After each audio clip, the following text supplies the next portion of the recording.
I'd like to talk about the second reason why I decided to try a meat-based way of eating. Ever since I was a child, I've had a lot of stomach problems, not just at the top, but also at the bottom. And after a while, I kind of got used to it. But over time, I got sicker and sicker, and I am very worried about getting sick. I'm very worried about, because my eating habits before, although I did eat good food, lots of quote unquote good food, right? So lots of vegetables, not too much animal fat, for example, so lean meat, and a balanced plate, relatively balanced. I still ate a lot of sweets.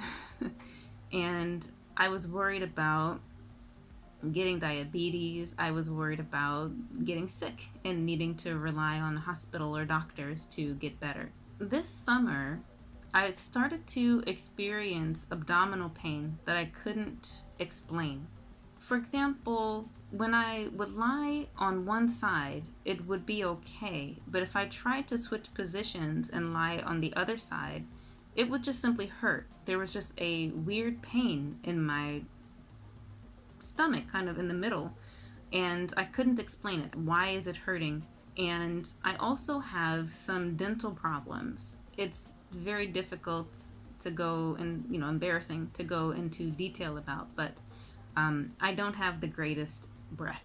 I'll put it that way. And the combination of having problems with my teeth, I'm assuming, there's a smell coming from my teeth. But I've been in and out of dental offices for years, and it only gets worse. So then I thought maybe it's my stomach. And so because I couldn't alleviate the pain, I was assuming if it's not my teeth and it's my stomach, maybe that pain, these are all indication that there's a smell coming out, to see a doctor. So I go to see the doctor, and the doctor luckily takes me seriously, because many doctors and dentists just don't take me seriously. And I got a stomach exam scheduled. And instead of going through the mouth, they actually did it through the nose. We are not going to talk about that. It was an incredibly traumatic experience, and I don't recommend anybody do it, okay? But my stomach looked fine. It looked absolutely fine. It was smooth like a baby's bottom and pink. And I'm expecting it to just look rotted out because of how much pain I'm in constantly. So understanding that something's wrong, right? So my idea of reality is not matching what's going on with me. And there was a huge crash of just like Jackie's idea of reality and actual reality, and I'm like, what is up, what is down? And it was really, really traumatic time for me. But because of that, I understood I needed to make a change.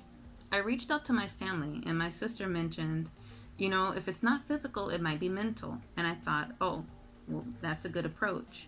And so after that, I did a little bit of research, and it turns out that your gut health is very directly related to your mental health. And if your diet is poor, there's a multitude of reasons why you will feel bad physically and mentally.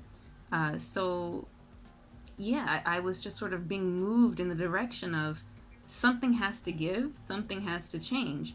Let me try something I've never tried before. And so that was, I would say, the second thing that kind of sparked the sort of flame of let's find something else. Let's not be in pain, for the next second half of your life. All right, so that was the story with the second reason, and I will be back soon with the video about the third reason, and I hope to share some resources and things like that, just to give a little bit more insight into why why be meat-based, why not eat vegetables, like what, who doesn't eat vegetables, right? Why not eat carbs, so if you're interested in that, please stay tuned. There'll be another video about that soon. I'd like to thank you so much for joining me in this video and for watching, and I hope to see you again in the next one. Bye.